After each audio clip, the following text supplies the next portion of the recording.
આજે આપણે ઇડિયમ્સ વિશે શરૂઆત કરવા જઈ રહ્યા છીએ.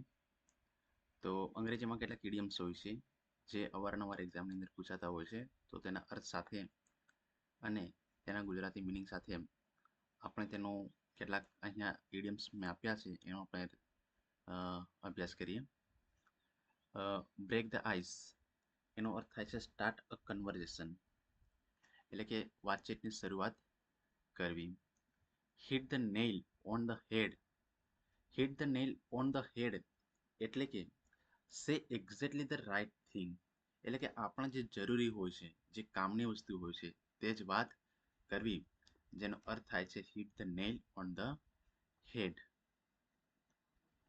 અ blessing in disguise, blessing in disguise કે એનો અર્થ શું થાય છે કે a good thing that seemed bad at first, કે આપણને જે વસ્તુ શરૂઆતની અંદર ખરાબ લાગતી હોય છે તે જ વસ્તુ આપણને પાછળથી ઘણો જ નફો કરાવી આપે છે, જે આપણને ફાયદા માટે હોય છે. તેને આપણે કહી શકીએ છીએ કે અ બ્લેસિંગ ઇન ડિસ્ગાઇઝ.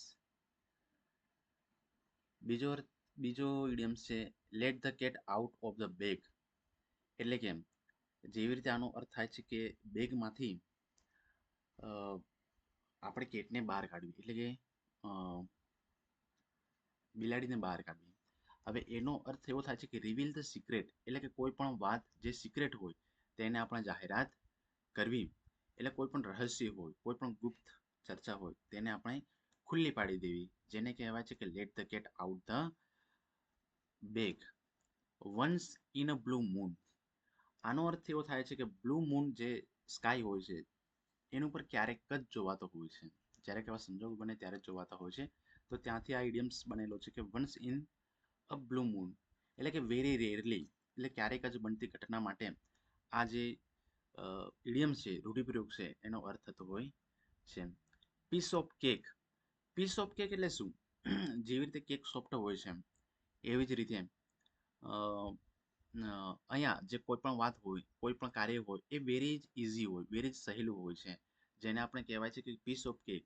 દાખલા તરીકે તમે કોઈ પણ કામ ઘણી જ વાર કરો છો અને એ કામની અંદર તમે એક્સપર્ટતા મળી ગઈ છે, તો એ જ કામ બીજામાં ડિફિકલ્ટ હોઈ શકે પણ તમારા માટે પીસ ઓફ કેક એ હોઈ શકે છે. તેને જ આપણે કહીશું પીસ ઓફ કેક, કે જે કામ સહેલું પણ હોય અને તમે કરી પણ શકતા હોય તેને આપણે પીસ ઓફ કેક કહી શકીએ છીએ.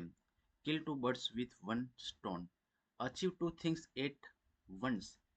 આ ઇડિયમ્સ મારો પણ પ્રિય છે કે કોઈ પણ કામ આપણે કરીએ છીએ ત્યારે આપણે હંમેશા એવું કામ કરવું જોઈએ કે જેથી એક સાથે આપણે બંને કામ નીકળી જાય. તો એને આપણે કહીએ છીએ કે kill two birds with one stone. અહીંયા એવું પણ કહી શકાય કે kill two birds with one arrow, એટલે કે એક તીર સાથે બંને પક્ષી મરવા જોઈએ. Bite of more than you can chew, અહીંયા એનો અર્થ થાય છે ક્ષમતા કરતા વધારે કામ લેવું. બાઇટ એટલે ચાવવું, bite of more than you can chew, chew એટલે ચાવવું ને બાઇટ એટલે બચકું ભરવું. તો આનો અર્થ એ કહી શકાય કે તમે જે ચાવો છો એના કરતાં વધારે મોટું કોળિયું મોંમાં લઈ લેવું, એટલે કે આપણે ક્ષમતા કરતાં પણ વધારે કામ આપણે લઈ લઈએ ત્યારે આ ઇડિયમ્સનો પ્રયોગ થતો હોય છે.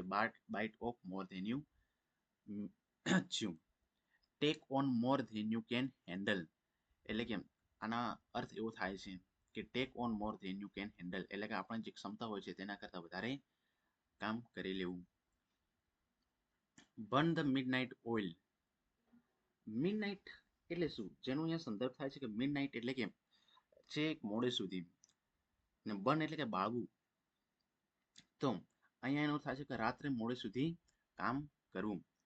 ક્રાય ઓવર સ્પ્લિટ મિલ્ક, આ એવો અર્થ થઈ ગયો છે કે જે ચીડિયા ચૂક ગઈ ખેત બાદ में પછતાए हुए क्या फायदा, એટલે કે વરી about something that can't B changed, એટલે કે જે વસ્તુ થઈ ગઈ છે, જે વસ્તુ પાસ્ટમાં કરી ચૂક્યા છે, જે વસ્તુ હવે ચેન્જ થવાની નથી, જે વસ્તુ ગુજરી ચૂકી છે એના વિશે કંઈ પણ એના વિશે રોવા ધોવાથી એનો કશો મતલબ થતો નથી. એના માટેનો ઇડિયમ્સ થાય છે કે ક્રાય ઓવર સ્પ્લિટ મિલ્ક, એટલે કે દૂધ વેરાઈ ગયા પછી આપણે રડવું એનો આપણો કશો અર્થ થતો નથી. રડવાથી પણ આપણે દૂધ પાછું મેળવી શકતા નથી. તો તેના માટે આ પ્રયોગ થાય છે કે cry over split milk. Split એટલે કે ઢોળાઈ જવું. તો અહીંયા જ આપણે ઇડિયમ્સ પૂરા થાય છે. Thank you very much.